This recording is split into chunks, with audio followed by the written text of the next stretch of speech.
안녕하십니까, 권타강입니다.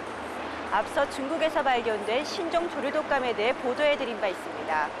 그런데 이 조류독감 안내문을 위장한 컴퓨터 악성 코드가 유포돼 주의가 요구되고 있는데요. 조류독감 안내문 EXE라는 파일은 정상적인 문서처럼 보이지만 실제로는 악성 코드를 담은 실행 파일이라고 하니 송신자가 불분명한 메일의 첨부 파일 실행을 자제하시고 백신을 최신 버전으로 유지하시기 바랍니다. 오늘의 TVK 뉴스 시작하겠습니다.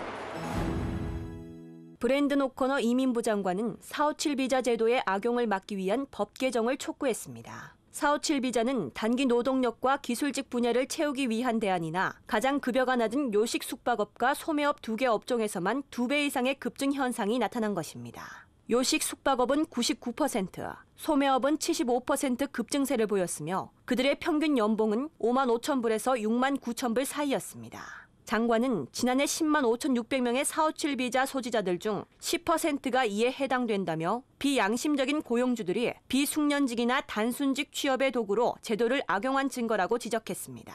이에 공정작업장에게 처벌 권한을 부여할 뿐만 아니라 관련 법 개정으로 반드시 이를 막아야 한다고 경고했습니다. 한편 이민부는 3년 후 35만 명의 457 비자 외국인 근로자가 호주에 거주할 것으로 전망했습니다.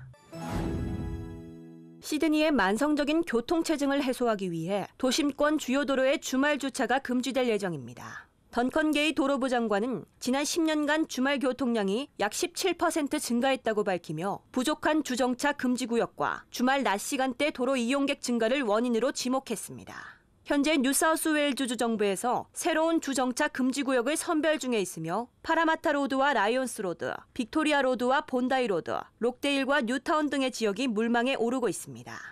한편 선정된 해당 지역 내 소매업자들의 상권 보호를 위한 조치로 새로운 주차장이 건설될 예정이며 주차장 증설에 필요한 재원은 주정부 시의회, 지역 상인들로부터 마련될 계획이라고 합니다. 호주의 인터넷 평균 속도가 비교 대상 98개 국가들 중 41위를 차지했습니다. 전 세계 인터넷 현황을 담은 보고서에 따르면 지난해 호주의 인터넷 평균 속도는 23% 하락했으며 초당 약 4.2MB로 OECD 회원국 중 28위를 차지해 하위권에 분류됐습니다. 세계 인터넷 평균 속도가 초당 2.9MB이긴 하나 한국이 14MB를 기록한 것에 비하면 매우 느린 상태임을 확인할 수 있습니다. 전문가들은 정부가 내세운 전국 광대역 통신망 정책이 호주의 느려진 인터넷 속도를 향상시킬 수 있는 긍정적인 역할을 할 수 있을 것이라고 전망했습니다. 이어 374억 불의 비용이 드는 해당 정책을 통해 2021년까지 평균 속도는 초당 약 100MB 이상 빨라질 것이라고 덧붙였습니다. 한국에서 문제가 되는 이른바 오피스텔 성매매가 호주에도 확산되고 있어 충격을 주고 있습니다. 시드니의 대표적 한인타운인 스트라스필드 등을 중심으로 한국인 업주가 운영하는 오피스텔 성매매가 날로 증가하고 있으며 최근 아시아 여성에 대한 수요가 늘어나 은밀하고 색다른 방식의 성매매를 원하는 고객이 많아지면서 성업 중인 것으로 밝혀졌습니다. 성매매가 합법화인 호주의 현지법상 문제가 되진 않지만 국가 이미지 실추를 유발하고 워킹 홀리데이 비자 제도의 부작용을 또다시 드러내면서 대응책 마련이 시급하다는 목소리가 나오고 있습니다. 관계자는 유흥업소에서 일하는 한국인 여성 대다수가 자격 요건이 느슨한 워킹 홀리데이 비자를 이용해 입국하는 점이 가장 큰 문제라고 지적하며 하루라도 빨리 대책 마련이 필요하다고 강조했습니다.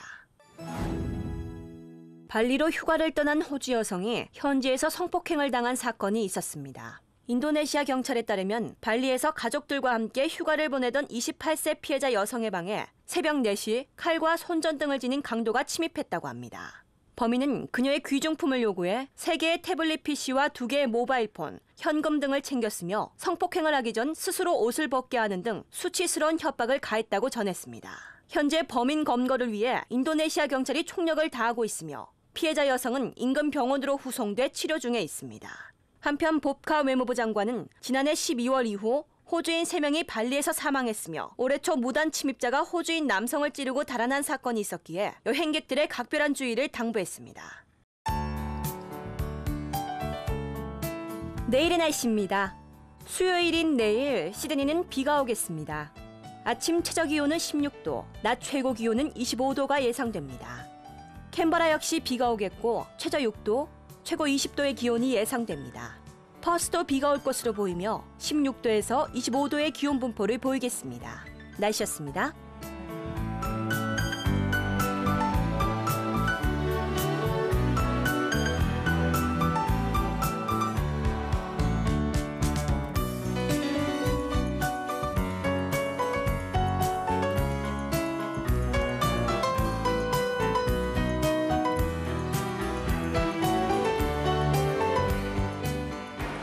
이번 주 내내 쌀쌀하다고 합니다.